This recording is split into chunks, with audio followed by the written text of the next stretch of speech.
सरकारों का जब गठन होता है तो विधायकी के रूप में इस सदन में हम सब लोग उपस्थित होते हैं और इस सदन की गरिमा बनाए रखना हम सबकी जिम्मेदारी है। पक्ष हो चाहे विपक्ष हो, बोलने की एक लिमिटेशन होती है। हम छोटे छोटे बच्चे थे, जब सदन के बारे में सुनते थे, कोई भी विषय जब उठता है तो उस विषय को गंभीरता से लिया जाता है। और ये जो अधिकार हैं हमें भारत के संविधान ने दिए हैं और भारत के संविधान की रचना डॉक्टर भीमराव अंबेडकर साहब ने की है।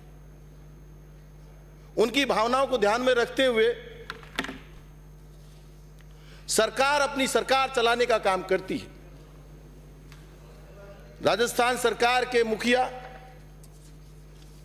आदरणीय अशोक गहलोत जी ने निरोगी राजस्थान की कल्पना की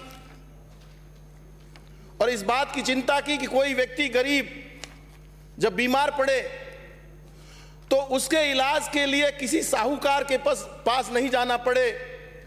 वो जब अस्पताल डॉक्टर खुशी खुशी उसका इलाज करे और उसको दवाई भी दे। ये कल्पना निरोगी राजस्थान की मुख्यमंत्री महोदय ने की। चाहे हम मुख्यमंत्री निःशुल्क दवा योजना की बात करें, चाहे मुख्यमंत्री निःशुल्क जांच योजना की बात करें, चाहे चिरंजीवी स्वास्थ्य बीमा योजना की बात करें। पिछली बार भामाशाह स्वास्थ्य बीमा योजना को आगे बढ़ाते हुए पिछले बजट में 5 लाख रुपए की निःशुल्क एक परिवार की इलाज करने की व्यवस्था की और इस व्यवस्था को इतना बढ़ाया कि लोगों को जन जन तक 7.5 करोड़ 8 करोड़ लोगों को ये अच्छी लगी। और उसी बात को ध्यान में रखते हुए माननीय मुख्यमंत्री महोदय ने इसकी 10 लाख रुपए की जो घोषणा की है इस बजट में। मैं सभी राजस्थान के प्रदेशवासियों की ओर से उनको बहुत बहुत बधाई देता हूं, बहुत बहुत साधुवाद देता हूं। साथ के साथ ही मैं निवेदन करना चाहता हूं, सीधा मेरी विधानसभा क्षेत्र पे मैं आ जाऊं। मेरी विधानसभा क्षेत्र में महुआ से मैं आता हूं। जब मैं जनता ने चुनकर के राजस्थान की विधानसभा में 2013 में भेजा, हमारे अस्पताल सामुदायिक स्वास्थ्य केंद्र में 30 बेड हुआ करते थे और मात्र 54,000 ओपीडी हुआ करती थी। यह चिकित्सा सेवाओं में बदलाव का परिणाम है। आज वहां की ओपीडी 3.25 लाख लोगों से ज्यादा है साल भर की। आपने इस बात को समझा और माननीय मुख्यमंत्री महोदय अशोक गहलोत जी और चिकित्सा एवं स्वास्थ्य मंत्री आदरणीय प्रसादी लाल जी को धन्यवाद देना चाहता हूं कि आज आप लोगों के आशीर्वाद से वहां 110 बेड आपने बना दिया और उस अस्पताल को उपजिला अस्पताल दे दिया है। इसके लिए भी मैं आपको बहुत बहुत धन्यवाद देना चाहता हूं। साथ के साथ ही मैं निवेदन करना चाहता हूं, मंडावर में 30 बेड का अस्पताल है, उसे 50 बेड की करने की कृपा करें, आपकी बड़ी मेहरबानी होगी। साथ के साथ ही मेरी विधानसभा क्षेत्र में 5-6 कस्बे बड़े हैं जिनमें हिंगोटा, हुड़ला, बालाहेड़ी, पाखर, सालेमपुर और नाहिड़ा, ये 6 गांव ऐसे हैं जो बड़े गांव हैं जहां पर दूर दूर तक अस्पताल नहीं है और वहां उप स्वास्थ्य केंद्र अभी संचालित हैं। मैं आग्रह करूंगा माननीय मुख्यमंत्री महोदय और चिकित्सा मंत्री जी से कि इन 6 गांवों में प्राथमिक स्वास्थ्य केंद्र खोलें।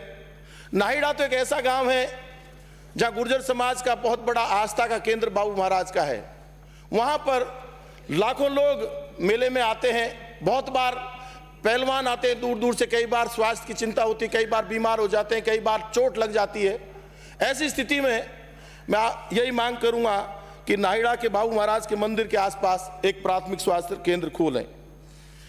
मैं डॉक्टरों के लिए कहना चाहता हूं, हमारे राजस्थान में जब कोविड आया तो सवाई मानसिंह हॉस्पिटल के जितने भी चिकित्सा अधिकारी, कर्मचारी, paramedical staff, nursing staff, ANM, जितने भी जो स्टाफ है, साथ ही आरयूएचएस में दूर दराज से रेफर होकर के जो मरीज आते थे, इन लोगों ने इधर यहाँ डॉक्टर सुधीर भंडारी जी के नेतृत्व में, उधर वहाँ डॉक्टर अजीत सिंह जी के नेतृत्व में और पूरे राजस्थान में चिकित्सा अधिकारी और चिकित्सा मंत्री और माननीय मुख्यमंत्री महोदय के नेतृत्व में जो कोविड का एक शानदार सफल कार्यक्रम इन्होंने रखा ताकि लोगों को परेशानी पैदा नहीं हो, लोगों की जान बचाने में जो महत्वपूर्ण भूमिका निभाई है उसके लिए भी मैं धन्यवाद देता हूं।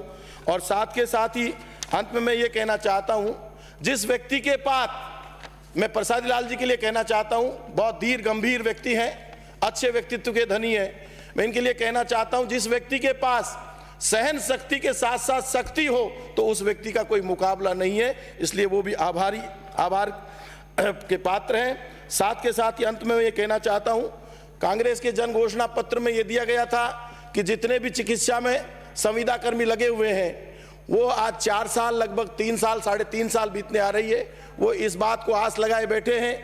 पिछली बार भारतीय जनता पार्टी भी इस बात पे विचार कर रही थी कि इनको परमानेंट किया जाएगा, चाहे पंचायत राज की बात हो, चाहे चिकित्सा की बात हो।